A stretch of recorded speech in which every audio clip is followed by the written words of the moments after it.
गुजरात के अहमदाबाद में तो मंदिर के ऊपर मुस्लिमों की इमारत खड़ी कर ली गई। आप सुनकर हैरान होंगे, हम भी हैरान हैं, लेकिन यह खबर बताने से पहले आपको मंदिर को लेकर स्वामी विवेकानंद का विचार जानना चाहिए। डीएन मित्रों, स्वामी विवेकानंद ने कहा था, मंदिर केवल पत्थर की इमारतें नहीं है, वो जीवंत केंद्र है जहां आत्मा ईश्वर से मिलती है। मंदिर हिंदू समाज की आत्मा है, लेकिन जो मंदिर हिंदू समाज की आत्मा मानी जाती है, उसके एक ऐसी तस्वीर सामने आई है जिसे देखकर आप आक्रोशित हो उठेंगे। यह तस्वीर अहमदाबाद के दाणी लीमड़ा इलाके की है। आप देख सकते हैं कि बाहर से भी साफ साफ पता चल रहा है यहां मंदिर है, लेकिन उस मंदिर के अगल बगल और ऊपर एक बहुमंजिला इमारत खड़ी है।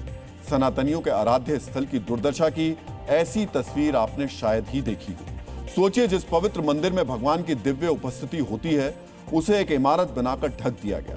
जहां भगवान का वास होता है, वहां इंसानों का आवास बना दिया गया। इमारत खड़ी करके मंदिर के अस्तित्व को मिटाने की साजिश की गई। आखिर आधुनिक जमाने का ये औरंगजेब कौन है? मंदिर की बदहाली की पूरी कहानी जानने से पहले आपको यह पता होना चाहिए कि इस इमारत में एक भी हिंदू परिवार नहीं रहता। कबीर हाइट्स नाम की इस बिल्डिंग के सभी फ्लैट्स में मुस्लिम परिवार रहते हैं। साथ ही मंदिर के सामने नॉनवेज की दुकानें खुली हुई हैं। जो मंदिर पवित्र स्थल है, वहां खुलेआम मांस की बिक्री हो रही है, लेकिन प्रशासन को कोई फर्क नहीं पड़ता। मानो हिंदुओं की आस्था प्रशासन के लिए कोई मुद्दा है ही नहीं। मंदिर की पवित्रता का प्रशासन के लिए कोई महत्व है ही नहीं। डीएन मित्रों, दाणी लीमड़ा इलाके में रहने वाले लोग बताते हैं, जहां यह इमारत बनी है, वहां एक कुआं होता था। कई दशक पहले वहां माता का मंदिर बनाया गया था। इस मंदिर में पूजा अर्चना होती थी। नवरात्र के दौरान गरबा खेलने के लिए श्रद्धालु आते थे, लेकिन 2016 में मंदिर पर कब्जे की साजिश रची गई। शाकिर अहमद नाम के एक बिल्डर ने मंदिर की जगह पर बिल्डिंग बनाने की योजना बनाई।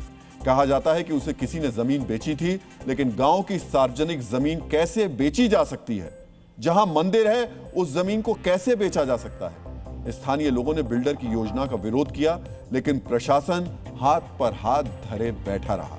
प्रशासन की तरफ से बिल्डर की योजना का विरोध नहीं किया गया। अहमदाबाद नगर निगम के सामने बिल्डर ने मंदिर के ऊपर इमारत बनाने की योजना पेश की। नगर निगम ने इसे मंजूरी दे दी। ऐसा लगता है आंख मूंदकर बिल्डिंग के प्लान को मंजूरी दी गई, क्योंकि अगर कोई अधिकारी आकर देखता तो उसे मंदिर जरूर दिख जाता, लेकिन ऐसा करने की जहमत नहीं उठाई गई। इलाके में रहने वाले मुस्लिम भी मानते हैं कि पहले यहां मंदिर था और भ्रष्टाचार की वजह से इस इमारत को मंजूरी दी गई। पहले यहाँ पटेली लोग रहते थे, तो पहले यहाँ पूजा पाठ भी होते थे, सब होते थे। ऑपरेशन लोगों ने सबने पैसा खाया। पहले तो जैसे धार्मिक चीज़ें है, इसके ऊपर गरबे अरबे सब होते थे, पूजा पाठ होती थी, सब होता था।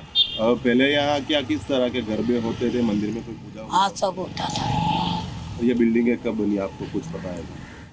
वो के भाई 8-10 बरस हो गए। सोचिए, मंदिर के ऊपर इमारत खड़ी कर दी गई और नगर निगम, प्रशासन या पुलिस ने कोई कार्रवाई नहीं की। इस इलाके में रहने वाले हिंदुओं ने नगर निगम से लेकर कलेक्टर के कार्यालय तक शिकायत की, लेकिन कहीं सुनवाई नहीं हुई। ये पहले गांव का कुआं था यहाँ पे, जिस पे से नाम पड़ा दाणी लीमड़ा गांव कुआं। वहाँ पे मंदिर बनाया गया था और कुछ साल पहले इसी मंदिर पे एक फ्लैट बना दिया गया। लोकल लोगों ने यहाँ पे पत्र लिख के भी दिए, मुख्यमंत्री कलेक्टर तक गए थे। अवैध बिल्डिंग की बात नहीं है, अवैध बिल्डिंग है ही। ये कोई मामला पहले से ही कलेक्टर ऑफिस में गया था और उसकी फाइल क्या हो ना जाने कब बंद हो गई। इसकी रजूआत तो बहुत जगह पे की है, लेकिन उसका कोई निकाल नहीं आ रहा है। डीएनए मित्रों, कानून का उल्लंघन सिर्फ बिल्डिंग का नक्शा पास करने में नहीं हुआ, बल्कि यह गुजरात अशांत क्षेत्र अधिनियम के खिलाफ भी है। दाणी लीमड़ा इलाके में यह कानून लागू है। इसके तहत जमीन, मकान और फ्लैट की खरीद बिक्री के लिए जिला कलेक्टर की पूर्व अनुमति अनिवार्य है, लेकिन आरोप है इस मामले में कलेक्टर की अनुमति नहीं ली गई। जी न्यूज ने इस मामले में नगर निगम और प्रशासन का पक्ष भी जानने की कोशिश की, लेकिन उन्होंने चुप्पी साध ली। वो ये बताने के लिए तैयार नहीं है कि आखिर मंदिर के ऊपर इमारत खड़ी करने की अनुमति क्यों और किस आधार पर दी गई। मीडिया के सामने भले ही प्रशासन खामोश है, लेकिन मुख्यमंत्री के सवालों का जवाब तो देना होगा।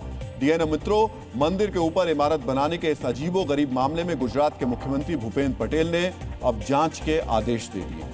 अब प्रशासन को जवाब देना होगा कि मंदिर के ऊपर फ्लैट कैसे बने, अधिकारियों ने फ्लैट की मंजूरी कैसे दी, अशांत अधिनियम के बावजूद इमारत कैसे बनी। डीएन मित्रों, पिछले 9 साल से मंदिर के ऊपर इमारत बनी हुई है, लेकिन अब जाकर अधिकारियों से सवाल पूछे जा रहे हैं। देर से ही सही, लेकिन मंदिर की इस अपवित्रता की पूरी साजिश सामने जरूर आनी चाहिए।